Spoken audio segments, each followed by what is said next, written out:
Tito, capítulo 2. Nós vamos continuar a nossa série de exposições em Tito. Estamos aí quase chegando na reta final, capítulo 2. Logo depois vamos terminar o capítulo 3, que é bem curto também. Tito capítulo 2. Como nós temos visto nas últimas semanas, um dos meios que Deus usa para trazer crescimento ao seu povo é o relacionamento mútuo, ou seja, o relacionamento uns com os outros. Nós vemos nas Escrituras, ao se fazer uma teologia bíblica, especialmente aqui na carta de Tito, que é impossível, ao se tratar de cristianismo, de você crescer sozinho. É impossível, nenhum crente cresce sozinho. Na economia do reino de Deus, na economia ou a maneira como se funciona o reino de Deus, ninguém cresce sozinho. Não se pode crescer sozinho, desde pastores, né? Não é porque nós somos pastores que nós vamos caminhar sozinhos, nós vamos ter uma vida solitária. E eu sei que isso é uma coisa que, se você procurar na internet aí sobre ministério pastoral, uma das coisas que você vai mais ouvir é: ministério pastoral é uma coisa solitária, né? E se criou esse estigma de que o ministério pastoral é uma coisa solitária, porque eu acho que por muitas más experiências que muitos pastores tiveram, eles preferiram caminhar sozinhos, mas essa não é a vontade de Deus. Desde os pastores precisam de outros mais velhos ali encorajando, os pastores mais novos precisam de pastores mais velhos treinando eles, e assim também como nós vemos nos relacionamentos saudáveis, não somente dos pastores, mas na vida comum da igreja. E na semana passada nós vimos como Paulo encoraja Tito a lidar com o relacionamento das mulheres mais velhas com as mulheres mais novas. Qual é a vontade de Deus em relação às mulheres na vida da igreja? E nós vimos então que, assim como o apóstolo Paulo encorajou Tito, a vontade de Deus era que as mulheres mais velhas elas estivessem ensinando ou trabalhando, né, para que as mais novas crescessem. E, como eu expliquei, mais velha pode dar uma ideia realmente de idade, mas também da questão da experiência, porque a ideia de mais velha vai ser muito relativo, né? A ideia de mulheres mais velhas vai ser muito relativo. Você pode pegar uma mulher que, por exemplo, casou muito nova, como eu falei, e ela pode já ter filhos novas, já ter um tempo de caminhada e ajudar outra que casou há pouco tempo e ainda assim, por mais que seja uma mulher nova, ela pode sim levar outras ao crescimento, porque ela já caminhou um pouquinho, já tem experiência na vida cristã. Isso foi o que Paulo, então, começa instruindo aqui, depois que ele ensinou os homens, depois ensina as mulheres, e hoje nós vamos ver que outro público também é alcançado na vida da igreja. Outro público que precisa muito de ajuda, especialmente dos bons exemplos, são os mais jovens. E nesse contexto, nós vamos compreender que os mais jovens aqui, possivelmente, Paulo esteja se direcionando aos homens mais novos, certo? Por que é que a gente pensa aqui que são, quando ele fala de jovens, são os jovens ou homens mais novos? Porque ele acabou de falar sobre as mulheres, então ele não seria redundante falar novamente das mulheres aqui. Então, a minha compreensão é que Paulo está direcionando agora a espada do Espírito de Deus para os mais novos. Nós vamos ver então nesses versículos, os versículos dos 6 a 8, Tito 2, 6 a 8. Não sei se está funcionando aqui para mim, mas eu não estou conseguindo passar. Se vocês, Bruno, se puder me ajudar, por favor.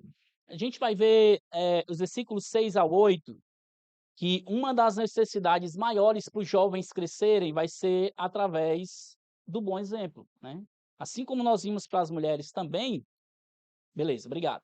Assim como nós vimos as mulheres, os jovens mais novos também, eles vão precisar de bons exemplos. E nesse caso, Tito vai ser colocado também na berlinda, porque Paulo vai chamar Tito para dizer: Tito, você também vai precisar ser um exemplo para esse tipo de, para essa classe na igreja, né? Então, o texto que nós vamos ler hoje, o título que nós vamos estudar é A Juventude e a Necessidade do Exemplo. Então, nós vamos ler os versículos 6 ao 8 de Tito, capítulo 2. Logo depois, Paulo ele vai dizer assim: Do mesmo modo quanto aos mais jovens, exorte-os para que em todas as coisas sejam moderados. Seja você mesmo um exemplo de boas obras, no ensino mostre integridade, reverência, linguagem sadia e irrepreensível, para que o adversário não seja envergonhado, não tendo não tendo nada de mal a dizer a nosso respeito. Vamos orar mais uma vez. Ó Deus, aqui está a tua palavra diante de nós e nós pedimos o teu auxílio. Nos ajude, Pai, a fidelidade ser mantida através da tua palavra. Que as minhas palavras possam passar, possam serem aceitas ou não, mas que a tua palavra, Deus, ela entre no mais profundo do nosso coração, como o Senhor promete, dividir os pensamentos mais íntimos do nosso coração, que ela penetre, Deus, nesses locais mais íngremes e mais difíceis do nosso coração duro. Que nessa manhã o teu nome seja glorificado e exaltado, Pai, através da tua palavra. Que o Senhor possa achar terrenos férteis aqui nessa manhã, aonde a tua palavra seja semeada, regada e dê frutos. Nos ajude, Deus, nessa manhã. Tanto os meus irmãos jovens mais novos, as mulheres mais velhas, mulheres mais novas, homens mais velhos, todos esses públicos, inclusive as crianças, possam ser alcançados pela tua palavra. Nos ajude, Deus, a sermos fiéis ao texto sagrado. Em nome de Jesus. Amém. Como eu costumo fazer, a grande ideia desse trecho, se eu pudesse resumir esse trecho em uma frase, seria a seguinte: os jovens são chamados a crescer em maturidade. E isso acontece quando unem o ensino teórico com a prática. Os jovens são chamados a crescer, isso é uma realidade. Eles vão crescer em maturidade, é necessário que eles cresçam. No entanto, nós precisamos unir duas coisas. A palavra de Deus, nunca nós vamos ver só a teoria e nunca nós vamos ver só a prática. Aquela ideia, muitas vezes, que algumas pessoas falam, a gente não pode estudar demais porque a letra mata, né? A ignorância também mata, né? Essa é uma realidade. Mas nós precisamos conhecer, sim, a palavra de Deus, mas nós não devemos ser apenas eruditos da palavra. Nós devemos ser, como o Tiago diz, nós devemos ser praticantes da palavra, né? E a primeira coisa, então, que nós devemos reconhecer é que a juventude é a necessidade de sabedoria, ou seja, a juventude ela tem uma necessidade de sabedoria. Paulo, como nós temos estudado nesse capítulo 2, nós temos visto que o ensino desse capítulo ele é um desenvolvimento daquilo que foi ensinado no versículo 1. O Otoniel pregou algumas semanas atrás, no versículo 1, Paulo ele diz, mas você ensine o que está de acordo com a sã doutrina. E o que é que está de acordo com a sã doutrina? Ele vai dizer, quanto aos homens, do mesmo modo as mulheres, e agora do mesmo modo os jovens. Então isso aqui é um desenvolvimento. Assim como a palavra de Deus achava lugar na vida dos homens mais velhos, ou na vida dos pastores, na vida das mulheres mais velhas, essa palavra também acha lugar na vida dos mais jovens, na vida daqueles que estão necessitando de crescer em maturidade. Não são somente, né, não existe uma idade para que se cresça em sabedoria. Muitas vezes você vai ouvir de jovens, eu sou muito novo ainda para gastar a minha vida para o Senhor, não, tenho que curtir mais um pouquinho. Isso é tolice. E realmente é o que a juventude mostra. A maior parte da juventude, infelizmente, é tola, né? E a palavra de Deus ela vai mostrar isso. Nós vamos ver um pouquinho mais à frente que nós temos 2 livros escritos direcionados a jovens. E ele foi escrito nada mais, nada menos do que pelo homem mais sábio do mundo, como a própria palavra testemunha.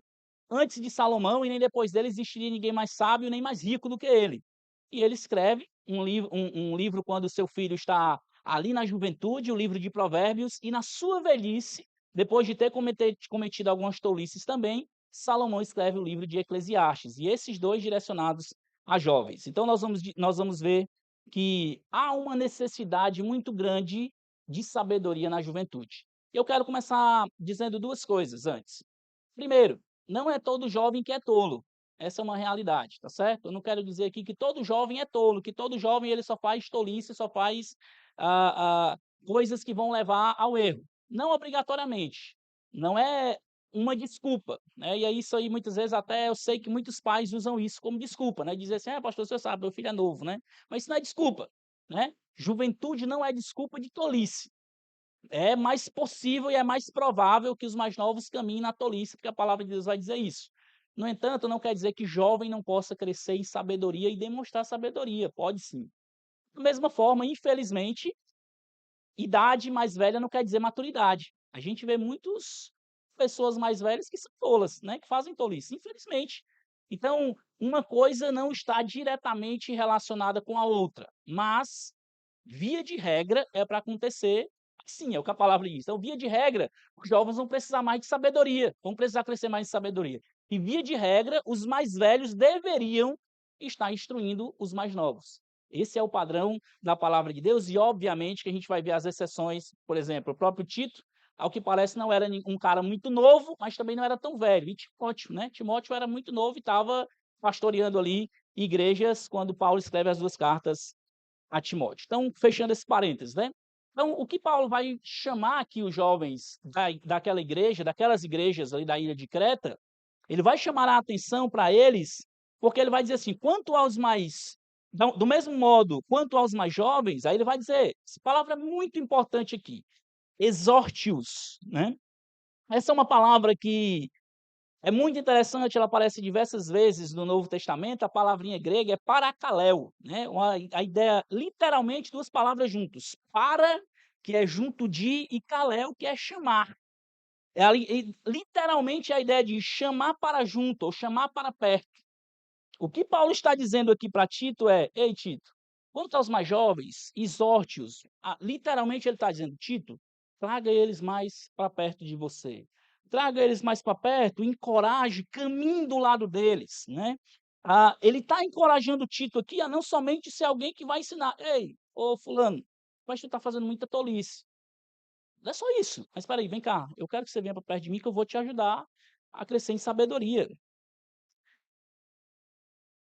O Lex Louinaida, ele vai dizer algo muito interessante sobre essa palavra, ele diz assim, ó, o que significa é que é levar alguém a ficar encorajado ou consolado, seja de forma não verbal ou com uso de palavras. Olha o que ele está dizendo aqui.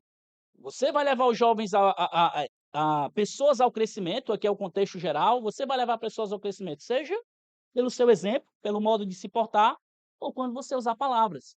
A gente vai ver um pouco mais do desenvolvimento disso para frente, mas a ideia é justamente de trazer alguém para perto, a fim de você encorajar, a fim de você caminhar com essa pessoa. Aqui está a preocupação de Paulo com Tito. Não era só a ideia de ensinar os mais jovens, mas o como ensinar os mais jovens. Não era só a ideia de que ensine, você precisa ensinar os mais novos da igreja, eles também têm importância, não era só isso. Se as mulheres mais novas precisavam das mais velhas para crescer, não é diferente para os homens mais novos também. E o método de ensino, o qual Paulo usa aqui mais uma vez, é caminhar perto. Traduzindo, discipulado. Vida na vida. E mais uma vez a gente tira da cabeça aquela ideia de que discipulado hoje vai ter discipulado, né? Como é o discipulado? A gente vai sentar, estudar um livro e acabou o tempo. Isso não é discipulado, isso faz parte de um discipulado. Discipulado é quando nós vemos uma pessoa que está precisando crescer e os meus dons e talentos que Deus tem me dado, eu reconheço que eu posso ajudar essa pessoa a crescer e eu me disponho a fazer isso. Então, se Deus tem te levado a crescer em maturidade, se Deus tem te ensinado algumas coisas mais do que outras, você poderia muito bem se dispor e dizer, irmã, ou irmão, eu poderia te ajudar a crescer nessa área. Por que a gente geralmente não faz isso? Porque isso dá trabalho, né? Isso não é fácil. Gastar tempo com outros, gastar tempo levando os mais fracos a crescer, os mais jovens, é trabalhoso, e é mesmo. Rapaz, eu já faço isso com meus filhos, pastor, pelo amor de Deus, não vou gastar tempo ainda com os outros. É a verdade, é isso mesmo. Então, o que Paulo está dizendo para Tito aqui, Tito, existe um público na igreja que eles precisam de atenção, eles precisam crescer. E o que você tem que fazer com ele é exorte-os. E a gente pensa o quê? Exortação vem na nossa cabeça logo aquela ideia de faça isso, de ensinar, né, aquilo. Mas a ideia de exortação não é só isso. Essa não é a ideia de exortar.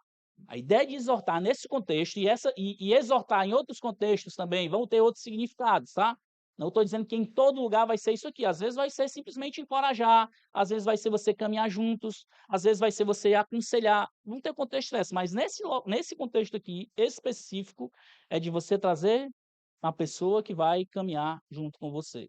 E é interessante que essa palavra ela é muito parecida com a palavra, tem a mesma raiz da palavra consolador. Quando Jesus diz, eu vou, mas eu vou enviar um outro consolador. A palavrinha lá é paracletos, né, que é o Espírito Consolador, que nos consola, seguindo conosco. Essa é a ideia. Da mesma forma, nós temos um privilégio de ver pessoas que precisam crescer e nós trazemos para perto, com a ideia de levá-las ao crescimento. E aí ele vai dizer: exortar, mas exortar para quê? Aí aqui vem o tópico, esse tópico muito importante, por que que os jovens precisam de sabedoria? Ele vai dizer aí, ó: quanto aos mais jovens, exorte-os para que em todas as coisas sejam moderados. Ou, como a NVI traduz, para que em todas as coisas sejam prudentes, né? Em todas as coisas sejam prudentes. A mesma ideia que nós vimos para os homens e mulheres, tanto aos pastores, que eles precisam ser moderados, as mulheres, os homens gerais precisam ser moderados, as mulheres precisam também serem moderadas. Essa é também a ideia para os mais jovens. Por isso que eu falei que juventude não é obrigatoriamente sinal de tolice. Os jovens, não é porque você é jovem que você vai dizer: rapaz, eu tenho que viver a vida, é assim mesmo. A vida é essa. Não obrigatoriamente você precisa fazer isso. Você pode sim ser um jovem, pode ser uma pessoa mais nova e ser sábio, viver em sabedoria. É possível. E a ideia aqui de moderação ou de prudência é aquela mesma ideia que eu falei, uma pessoa que age corretamente, que tem uma mente sã e não é dominada pelos seus impulsos e desejos. A nossa tendência, enquanto somos mais novos, é acharmos que nós sabemos de tudo, né? Todos nós já passamos por essa fase. Apesar de eu não ser tão velho, né, mas também não sou tão novo, mas todo mundo já passou pela juventude e achar que a gente sabe de tudo. E o ruim é que, muitas vezes, nós chegamos na fase adulta e continuamos com essa mesma tendência, de achar que sabemos de tudo. É por isso que muitas vezes, na vida comum cristã, nós estamos crescendo, não vivemos uma vida de discipulado, não discipulamos ninguém, nem somos discipulados por ninguém, porque indiretamente a gente está dizendo que a gente sabe de tudo. E os jovens, naturalmente, eles pensam isso. Eles acham que sabem tudo. Rapaz, eu vou fazer esse plano aqui, vai dar certo, vai ser assim, vai ser assado, vai ser desse jeito, eu vou conseguir, eu vou ganhar tanto, eu vou ganhar dessa forma, dessa. Ele já pensa tudo, ele já imaginou tudo na cabeça dele. Eles falam assim: ei, acorda, peraí, não é assim não. Calma, tem um caminho até chegar lá. E aí você faz algumas perguntas para ele. Isso aqui, tu já pensou? Isso aqui, tu já pensou? Isso aqui. Aí, rapaz, pensei não. Tolice. Ele acha que vai pelo caminho mais fácil, e vai dar certo. Geralmente é isso. Mas a realidade é que tanto os jovens quanto os adultos, eles precisam de moderação, eles precisam de prudência. Os jovens ainda mais, é por isso que Paulo é bem enfático em dizer para Tito: Tito, exorte aos mais jovens que em tudo eles sejam moderados ou prudentes. E aqui é o primeiro tópico que é mais difícil para os jovens, é reconhecer que ele é tolo, naturalmente. Por quê? Quem reconhece que é tolo e precisa de sabedoria, esse já está demonstrando que é sábio. Primeiro ponto de tudo. Então, os mais novos, nós que somos mais novos e até temos pessoas mais velhas, nós devemos reconhecer que nós não sabemos de tudo, nós precisamos crescer, precisamos de ajuda. Nós precisamos reconhecer isso.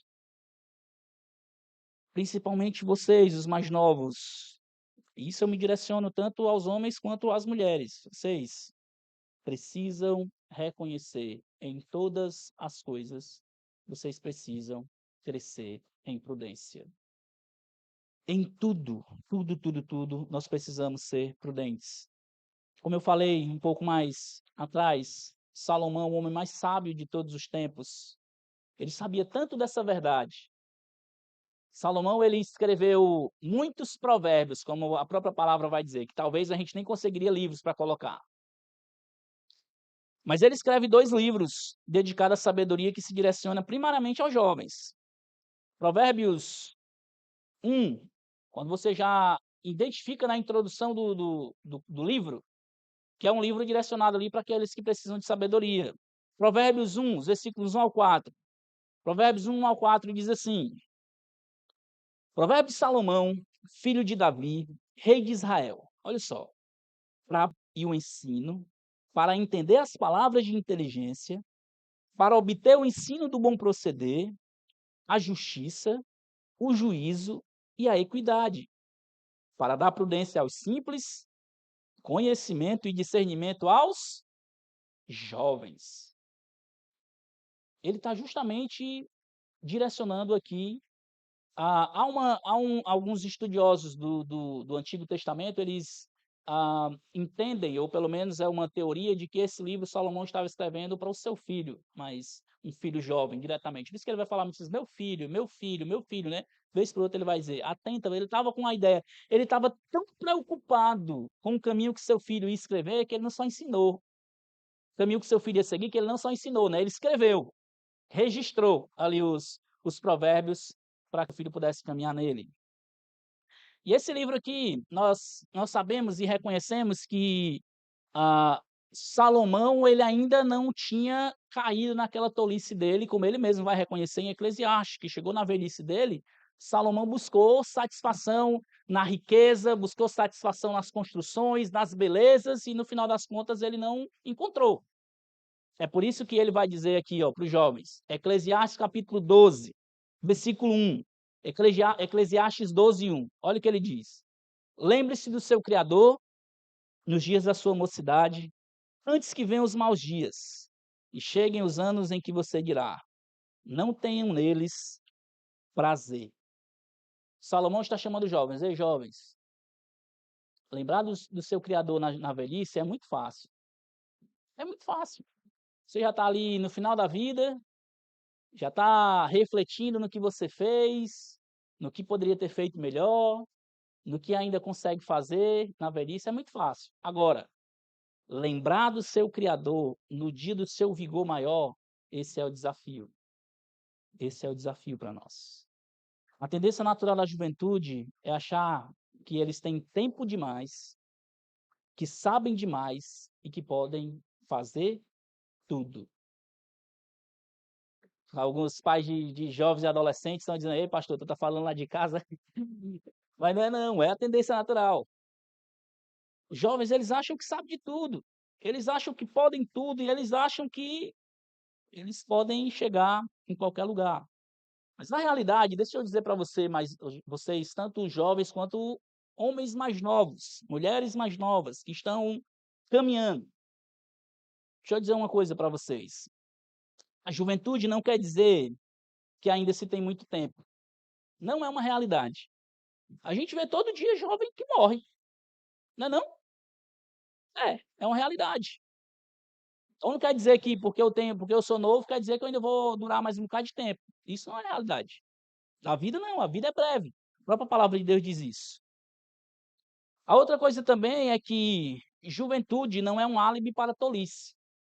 Não é porque você é jovem que você pode viver uma vida tola e dizer, eu vou aprender, uma hora eu aprendo, uma hora eu aprendo, aí amanhã passou mais um dia, aí você lida com o sentimento de culpa e continua na sua tolice. Não é um álibi para você viver em tolice.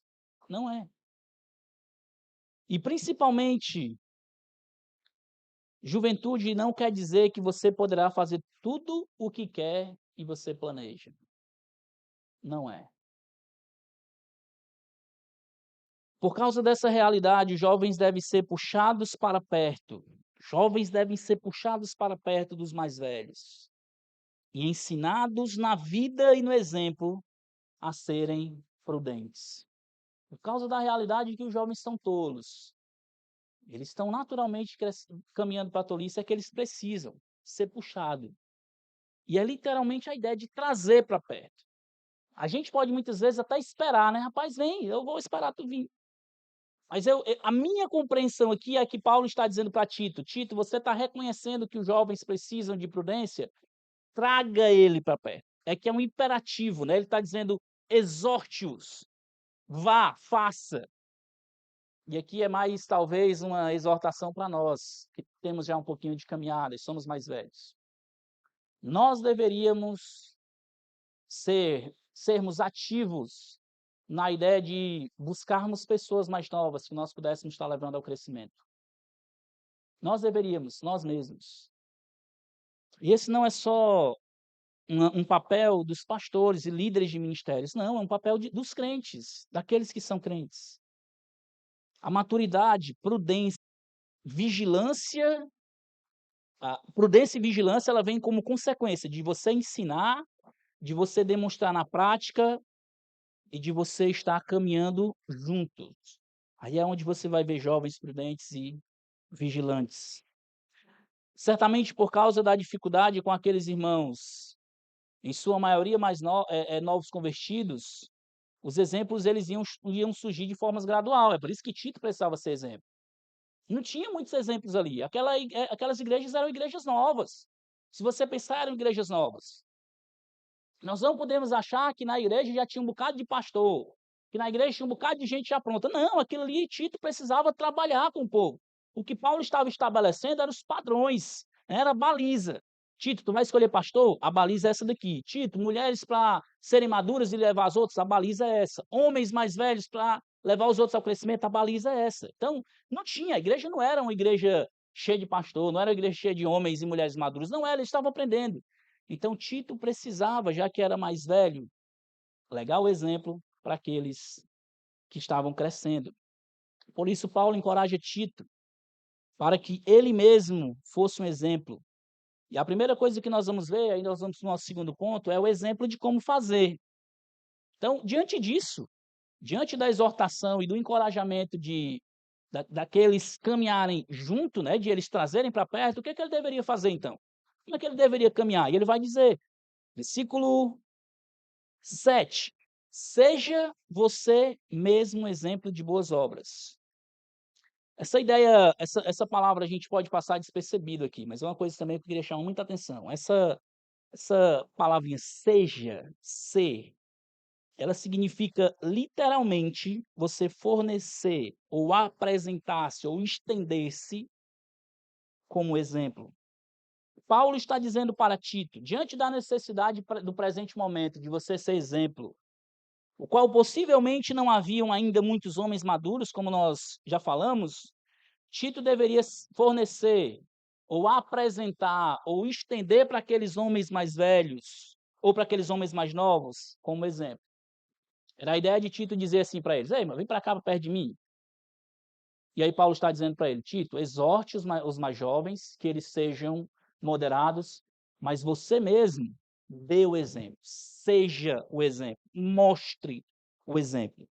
Tito poderia muito bem ficar lamentando, porque teria que treinar alguns dos mais velhos para serem presbíteros e pastores, teria que treinar as mulheres mais velhas para cuidar das mais novas e, além de tudo, ainda treinar os mais jovens para fugir da sua tolice. Mas Paulo começa falando, antes de tudo, seja você mesmo um exemplo. Mais uma vez, meus irmãos, é muito fácil para nós aqui. Vamos fazer um meia-culpa. Mais uma vez, nós que somos mais velhos. Isso que eu falei que a mensagem ela seria direcionada para os mais velhos e mais novos. Vamos fazer um meia-culpa nós aqui. É muito fácil lamentarmos, ficarmos tristes e até mesmo, muitas vezes, irados com a tolice dos mais novos. É muito fácil. Eu vejo o cara fazendo tolice de novo isso, e de novo, e de novo. É muito fácil eu ficar irado com isso. É muito fácil. Mas algumas perguntas para nós, que já passamos um pouco dessa fase da juventude. A primeira dela, para nós nos perguntarmos é, qual exemplo você está deixando para esses jovens? Qual exemplo? E ele poder olhar para a sua vida mesmo, não quero que você olhe para o lado do seu irmão não, quero que você olhe para a sua. Você pensar assim numa moça da igreja ou num rapaz da igreja. Ele olhar para você e dizer assim, qual é o exemplo que você está levando? Qual é o exemplo que você está legando para esses mais jovens? Se eles não aprendem conosco, os salvos, aí aqui vem uma pergunta mais preocupante. Eles vão aprender com quem? E aí depois a gente fica chorando na igreja. Meu Deus do céu, o mundo está abraçando os nossos jovens, afundando os nossos jovens na desgraça do marxismo, do comunismo e desgraça não sei das quantas. Mas você ficar chorando é fácil. Quantos jovens você está trazendo para perto de você, para sair dessas desgraças aí, de todos esses ismos do pecado que a gente está vendo? É muito fácil.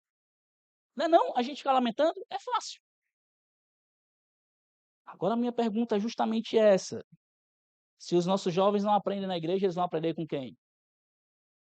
Eu falo isso, meus irmãos, até mesmo pelo meu próprio exemplo, pelo meu próprio exemplo. É o que eu digo, eu cresci numa família desestruturada, eu cresci numa família que não me legou um padrão bíblico, e quem me ensinou, pela graça de Deus, foi a igreja. Foi a igreja. Foram homens, por mais que não sabiam de todas as coisas, mas que, ei, vamos almoçar comigo lá no domingo lá em casa. Eu vi aqueles homens orando com a família deles. Eu vi eles ensinando seus filhos, os meus amigos da escola, eles eram ensinados pelo pai em casa. E não eram muitos exemplos, eu posso ser honesto com vocês, eu conto nas mãos, mas pelo menos tinha. E além do mais, eles se preocuparam. Muitos deles hoje nem sabem. Alguns desses irmãos moram fora do país hoje, moram em outros cantos, que eles nem sabem o impacto que tiveram na minha vida hoje. Não sabem, mas eles tiveram, eles fizeram. Na sua ignorância, no seu não conheciam tudo, não eram teologicamente corretos. Eu ouso dizer que hoje, depois de ter estudado, eu sei até mais do que eles de teologia, mas eu estou muito longe de chegar perto desses irmãos, muito longe, longe, em questão do exemplo deles. Em chegar um dia, meu maior desejo, obviamente, como eu já falei, é abraçar a fé no Senhor Jesus, caminhar com o Senhor Jesus, isso é maravilhoso. Os irmãos, nesses jovens aqui, nos mais novos, que não têm pais crentes, que cresceram, são casados hoje e nunca tiveram discipulado, quem é que vai ensinar eles? Nós, mais velhos. E aí? Se eles não aprendem conosco na igreja, eles vão aprender com quem? Tito sabia dessa realidade. Tito estava numa ilha devassa, de homens maldosos, preguiçosos, feras terríveis, como o texto vai dizer. E Paulo está dizendo, Tito, se você não ensinar, esse povo vai ensinar eles lá fora. Não se preocupe não. O mundo faz o papel deles tranquilo. A minha pergunta é, e a igreja vai fazer o quê? Nós precisamos pensar isso, meus irmãos. Nós precisamos pensar isso. E a terceira pergunta que eu queria fazer para vocês. Se vocês não trouxerem, ou nós, né? Se nós não trouxermos esses jovens para perto de nós. E jovens, vocês podem pensar, talvez não estou falando só dos jovens mesmo, mas de um casal mais jovem, uma mãe mais jovem, um pai mais jovem. Se nós não trouxermos esses para perto de nós que temos um pouco mais de experiência, a minha pergunta é: quem é que vai trazer? A ordem de Paulo para Tito aqui não é dizer assim, Tito, espera com que esses jovens vão vir até você. Não é. A ordem de Paulo a Tito não é essa, é traze, exorte-os, seja. A ordem de Paulo é bem direta para ele. Essas são algumas perguntas para nós pensarmos. Seja você mais novo, seja você mais velho. E ele vai dizer então, seja você mesmo exemplo de boas obras. Boas obras aqui não é simplesmente fazer algumas coisas legais. Não, a gente vai lá, vai doar cesta básica para alguns, eu vou ofertar na igreja, não é isso. A palavra, literalmente aqui, essas são duas palavras, boas obras, ela tem literalmente de você dizer assim, boa é aquela mesma palavra que nós vimos para as mulheres. Lembra que elas faziam, ensino no versículo 3, que nós vemos que as mulheres deveriam ser, no finalzinho, mestras do bem, ou elas deveriam ensinar o que é belo. Bom e belo, na realidade. É a mesma palavra aqui, para bom, belo, ou mestras do bem, essa mesma palavrinha aqui. O que significa, então, essas boas obras? Primeiro, obras é tudo que você faz no sentido de seu trabalho, da sua ocupação, daquelas que são suas responsabilidades. E bom, como nós vimos, algo que é bom e belo, ou seja, que pode ser visto. Então, o que Paulo está dizendo aqui é que você deve ensinar os mais jovens a fazer bem e de forma bela as suas obrigações. Não é apenas a ideia de fazer coisas boas, mas é em tudo que você fizer, seja um exemplo, batalhando, trabalhando para demonstrar um exemplo de excelência. E aqui talvez está uma das maiores dificuldades nossa. Porque nós precisamos cobrar a excelência dos mais jovens. Mas primeiramente nós temos que ser exemplo de excelência. E excelência que eu estou dizendo não é sinal de perfeição.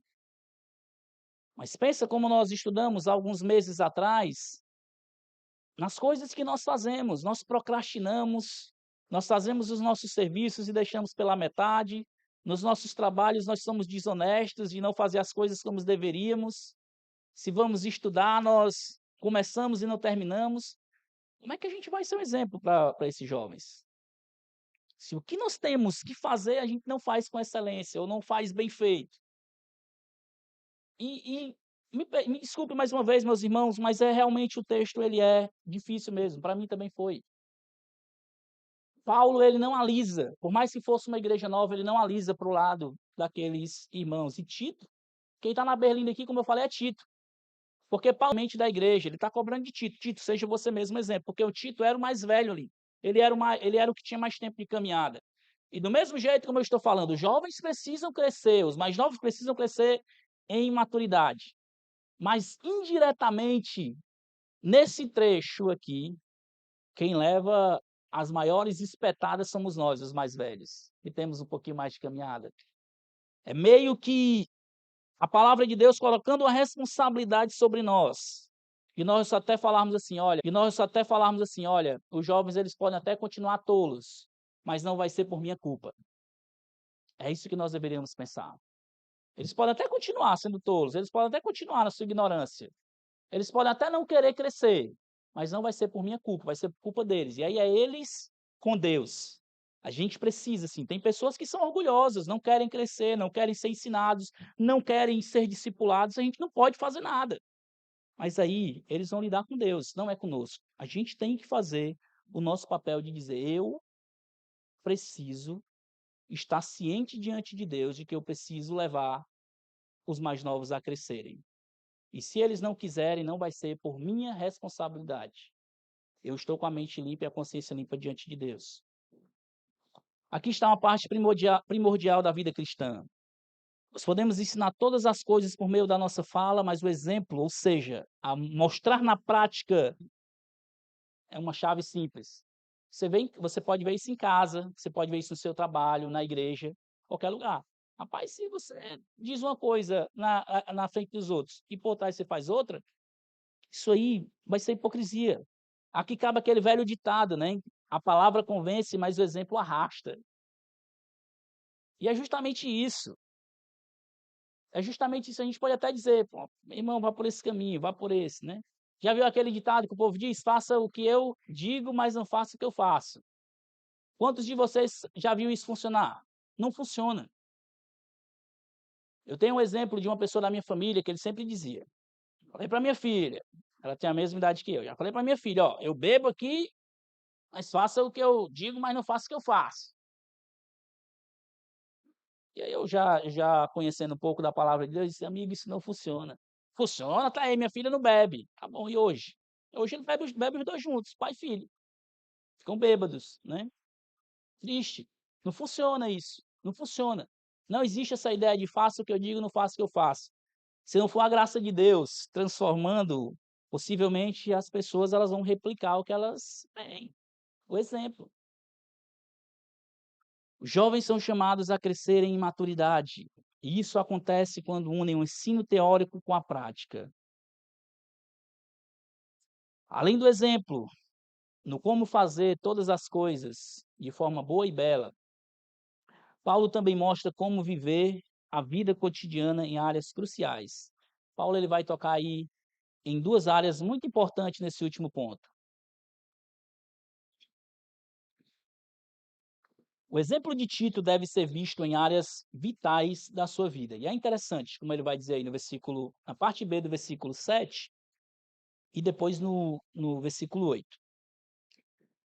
Seja você mesmo um exemplo de boas obras. Como? Primeiro, no ensino, naquilo que você ensina, Tito deveria demonstrar, primeiro, integridade no que ele ensina, que é a referência ao conteúdo do que é ensinado. O ensino deveria ser sem mistura ou seja, de forma puro, ao contrário do que é corrompido e enganoso. Tito deve demonstrar um ensino puro e livre de impurezas. O conteúdo do ensino, ele deve demonstrar integridade, ele deve ser sem nenhuma impureza. E a outra coisa que ele vai dizer é, no seu ensino você demonstre, primeiro, integridade e reverência. A reverência é o método ou como se deve fazer. Seu ensino deve ser feito de forma pura e limpa, de forma sem misturas. O método ele deve ser feito com reverência. Isso aqui, a ideia é que o ensino deve ser feito com respeito e honra. Não se pode tratar a palavra de Deus de forma desrespeitosa ou irreverente. não se pode esquecer de quem estamos ensinando. Eu sei que hoje, já nas igrejas, existe até stand-up, né, nas igrejas aí. Não sei se tu usar púlpito para vai um culto, aí vai lá um cara que é tipo um palhaço gospel e ele vai ensinar coisas, baseado na palavra de Deus que é engraçado. O povo passa o culto inteiro rindo e vai depois embora, né. Inclusive um bocado de gente que não é crente sai de lá do mesmo jeito.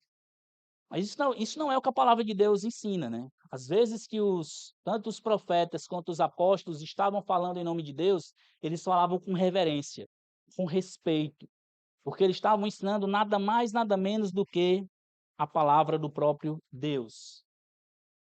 Richard Baxter, quando ele fala no Pastor Reformado, ele diz o seguinte, um livro maravilhoso, não é só para pastor, esse livro aí ele deveria ser lido por todo crente, é um livro maravilhoso.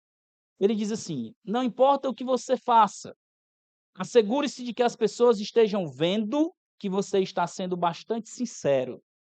Não podem se quebrar corações humanos, tratando-os com leviandade." A palavra de Deus não vai se quebrar corações quando nós não lidamos com seriedade ou com reverência. Essa é a primeira coisa, então, que Paulo vai dizer para Tito: Tito, você quer ser um exemplo? Seja no que você faz, em tudo, com excelência. No ensino, depois, a segunda coisa que ele vai dizer é a linguagem, ou seja, no que se fala. E aqui, como nós vimos, né, com as mulheres, lidamos muito com a ideia de ter cuidado com a língua, com o que se fala, com a maledicência, a fofoca, da mesma forma que a linguagem. Como é que deveria ser a linguagem de Tito? A linguagem sadia, palavras que edificam, livres da impureza. Tito deveria ensinar aqueles que o rodeiam, especialmente os mais novos, por meio do seu exemplo, a falar em coisas que são edificantes e limpas. E depois ele vai dizer: "E irrepreensível", é a ideia de falar coisas que não podem ser censuradas. Isso aqui é um alerta muito importante para nós, tá, irmãos? Eu já tive que lidar com algumas pessoas que, ah, na sua vida particular falam palavrões. E eu já lidei com uma pessoa uma vez que ele achava que isso era uma coisa comum. "Não, pastor, isso aqui como é que a gente chama? Gíria aqui do Nordeste, né?" "Ah, não, isso aí é irmão, isso é uma linguagem obscena, e a Bíblia condena isso é pecado."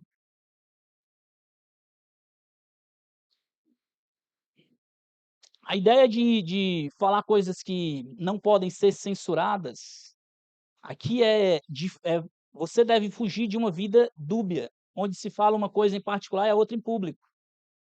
A minha pergunta é: se eu colocasse um gravador na sua no seu na sua blusa, durante a semana, eu poderia colocar aqui no áudio da caixa de som tranquilo no domingo? Se a sua resposta é não, você precisa se arrepender e se voltar urgentemente para o Senhor.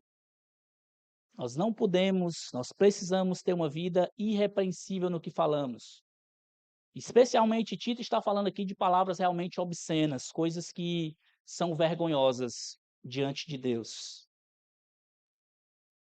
É não ter um linguajar reprovável onde quer que estejamos ou qualquer circunstância que esteja. Você diz: "Ah, rapaz, é porque o cara me trancou no trânsito, eu não me aguentei e falei um palavrão com ele." Não existe isso.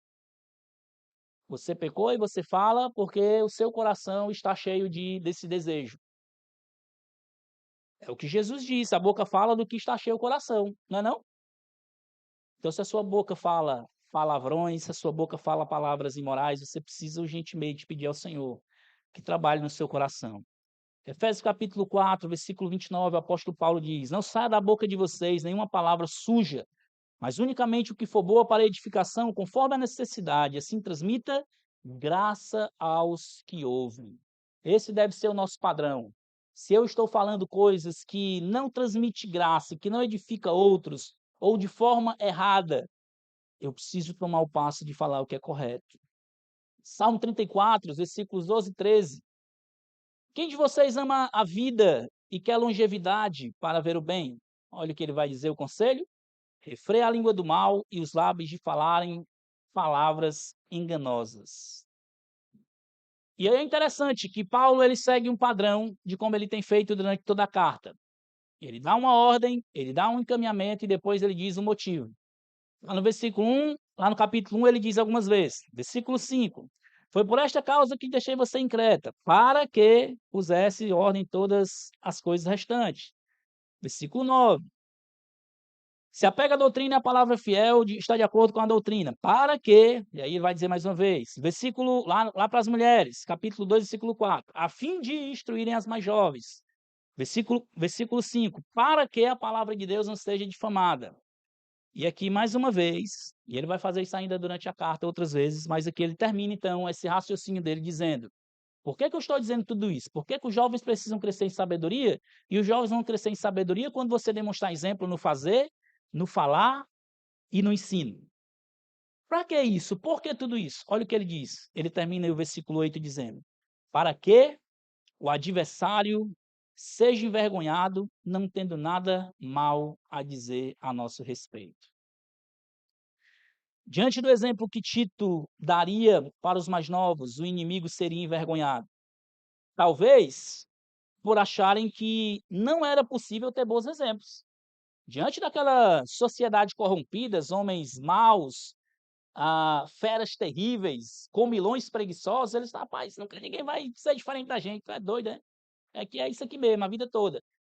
O fato de Tito demonstrar um exemplo diferente no meio daquela sociedade corrompida, alguém dizer assim: ei, peraí, a gente não tem o que falar de Tito, não. Ele é um exemplo. O inimigo seria envergonhado. Também para que o adversário não pudesse acusar Tito de hipocrisia. Tito teria que ter a consciência dele em chegar diante da igreja, ensinar e alguém dizer assim: você não vive isso, Tito. Ele não poderia fazer isso. E para que, acima de tudo, o nome do Senhor não fosse blasfemado. Como nós vemos o apóstolo Paulo falando lá aos romanos, os romanos reclamando daquela impiedade dos gentios, de que eles eram um povo afastado de Deus, aí Paulo aponta o dedo para os judeus e diz assim: sabe de uma coisa? O nome de Deus é blasfemado entre os gentios por causa de vocês. E é muitas vezes o que acontece, o nome de Deus é blasfemado, não é glorificado por causa do nosso mau exemplo. Ao vivermos uma vida exemplar no que falamos e ensinamos, iremos silenciar os ataques blasfemadores e acusadores do inimigo. Você vai ter uma consciência limpa, meu irmão, diante de Deus. Você poder trazer um mais jovem para sua casa, para ele ver o seu exemplo, como é que você lida com seus filhos, com sua esposa, seu esposo. Por mais que tenha um menino derrubando tudo, quebrando, você tem que trazer ele no quarto, disciplinar, botar de castigo. É a vida. Ninguém nunca vai poder lhe acusar de hipocrisia. É isso mesmo. Rapaz, o fulano tem uma vida comum, a vida dele, é isso. Os filhos dão trabalho, eles têm que sentar algumas vezes para resolver problema, ele e a esposa. Acontece, é isso. Vocês não vão ser acusados de hipocrisia. O foco primário aqui, e aí isso aqui a gente precisa chamar a atenção, não é Tito, não somos nós. O fato de sermos exemplos, de trazermos os jovens para perto de nós, não é para dizer: olha, estou discipulando, viu? Um jovem, estou discipulando um casal mais novo aqui. Eles estão crescendo. Não é isso. O foco, antes de tudo, é Deus. Pelo exemplo de Tito, o nome do Senhor poderia ser exaltado, mas também poderia ser envergonhado. Era Deus que era o foco de tudo, mas e duas coisas ali. Tito teria o privilégio de exaltar o nome do Senhor, louvar o nome do Senhor, engrandecer o nome do Senhor por meio do seu exemplo, ou ele poderia levar o nome do Senhor a ser blasfemado. Mais uma vez, os jovens são chamados a crescerem em maturidade, e isso acontece quando unem o ensino teórico com a prática. Legar exemplo, especialmente nos nossos dias, é urgente. Estamos vivendo em dia de muita imaturidade, ignorância, imoralidade, infidelidade. Deus nos dá o privilégio de sermos exemplo e, acima de tudo, trazermos glória para Ele. É urgente, meus irmãos, não pense que você pode ser mais velho ou mais novo. O Senhor pode te usar para você ser um exemplo para os mais jovens. E não pense porque você é jovem, você não precisa crescer. Precisa, nós precisamos, todos nós precisamos. Nós precisamos uns dos outros, precisamos crescer. Eu preciso, vocês precisam, nós precisamos. E principalmente aqui você pode, pastor, eu não estou vivendo isso aí. eu não estou, eu já tenho um tempo de caminhada, mas isso não é a realidade da minha vida. Essa é uma oportunidade de você fazer um meia-culpa e dizer: "Rapaz, eu quero. Se eu for viver ainda mais 5 anos, eu quero gastar tempo sendo uma bênção, pelo menos na vida de uma pessoa. Se eu for viver mais 10, 20, 30 anos, eu quero também gastar tempo sendo uma bênção na vida de outras pessoas. Eu posso fazer isso porque a palavra de Deus diz que eu posso. A realidade é, eu devo fazer isso porque a palavra de Deus diz que eu devo fazer isso. Eu quero terminar então com 2 aplicações rápidas. Primeiro, eu queria encorajar os irmãos mais velhos. Aceite o chamado de Deus para a sua vida, meus irmãos. Deus não te chamou para ficar em uma vida de conforto e inércia. Não foi. Você está aí, trabalhando, ganha o seu dinheiro, vai lá, curte a sua vida, tem um tempo com a sua família, e você está crescendo, o tempo está passando, mais uma semana que está terminando, outra que está começando, e você não tem sido uma bênção na vida de ninguém, e não tem permitido que ninguém seja uma bênção na sua vida. Isso é orgulho. Deus não se agrada disso. O desejo de Deus é que você seja um exemplo, leve os mais novos ao crescimento. Esse é o desejo de Deus. Por causa do Espírito Santo que nós temos, por causa do modelo, do exemplo de Jesus, do exemplo dos apóstolos, nós podemos fazer isso. Não é na nossa força, não é. Você pode até saber menos do que outros, você pode até ter um pouquinho menos de caminhada ou mais do que outros. Não é, o foco não é você. Você é apenas um instrumento, né? Como o Paul Tripp vai dizer, né? Instrumento nas mãos do Redentor. Você é apenas isso. É um servo levando o outro ao crescimento. É nada mais do que isso. Deus chamou você para isso. A palavra de Deus é o caminho para você fazer isso. O Espírito Santo é o seu professor, é o poder suficiente para você fazer isso. A palavra de Deus é a bússola, o mapa, o caminho para você seguir. Nós temos tudo. Falta só a disposição e a obediência. Nós podemos fazer isso. Isso aqui é para os mais velhos. Agora para os mais novos. Irmãos mais novos, reconheça que você precisa crescer.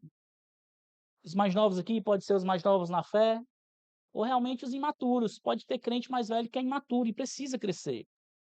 Você não sabe de tudo, e se ficar sozinho, você cairá no precipício. Você precisa dos mais velhos para crescer. Essa é a forma estabelecida por Deus para trazer crescimento. A palavra de Deus, meus irmãos, diz que a soberba precede, ou seja, ela antecipa a queda. E muitos de nós temos visto muitos crentes caindo ou vivendo uma vida de pecado porque são orgulhosos. Não acham que precisam crescer, não buscam ajuda, querem caminhar sozinhos. Meus irmãos, eu não desejo que ninguém venha cair no precipício, mas eu acredito na palavra de Deus. E os orgulhosos, uma hora eles vão bater com a cara no muro, e eles vão quebrar a cara feio. Hoje eu estava conversando com o Robinho sobre um exemplo disso. O caminho é sempre o mesmo. O caminho é sempre o mesmo. Mas nós achamos, não, eu vou caminhar aqui na beira do precipício, eu vou caminhar no perigo, eu vou ficar na minha vida sozinho, comigo vai ser diferente. Não vai ser diferente. Não vai ser diferente. Não ache que no seu orgulho, você vivendo a vida sozinha ou sozinho, de orgulho, você vai conseguir sucesso. Não vai, meu irmão. Não vai. Busque urgentemente ajuda, crescer, reconheça que você precisa de ajuda, deixe o seu orgulho de lado. Obedeça a palavra de Deus, que Deus vai levar você a crescer e viver para a glória dele. Vamos orar. Deus, obrigado pela sua palavra, obrigado por esse desafio, tanto para os mais jovens, quanto para nós, os mais velhos, até mesmo para mim também, Senhor Deus, que eu possa reconhecer diariamente que eu não posso caminhar sozinho, eu preciso de ajuda, assim também como os meus irmãos precisam crescer, precisam de ajuda, precisam amadurecer em todas as coisas, e às vezes em áreas específicas. Que o Senhor nos ajude a sermos também uma bênção na vida de outros. Independente, Senhor Deus, se nós sabemos muito ou pouco, mas nós podemos trazer um mais novo para perto de nós, sermos uma bênção, sermos um instrumento nas mãos do nosso Redentor, que está trabalhando, levando vidas a crescer. Que nós possamos, Deus, nessa caminhada do reino, nessa caminhada de santidade, como aprendemos aqui mais cedo também na EBD, que possamos, Deus, chegar diante do Senhor um dia e sermos recebidos com alegria e em festa pelo nosso Salvador, de podermos ter sido abençoados e de também podermos ter sido bênçãos na vida de outros nessa vida presente. Deus, independente da idade dos meus irmãos aqui presentes, sejam os mais novos, desde as crianças, adolescentes, jovens, os mais velhos, que eles possam se dispor a serem abençoados e também abençoarem a vida de outros. É assim que a palavra de Deus nos direciona, é assim que funciona a caminhada do reino de Deus. E fora disso, Senhor Deus, nós vamos cair nos nossos orgulhos e, infelizmente, Deus, vamos viver uma vida triste longe do Senhor.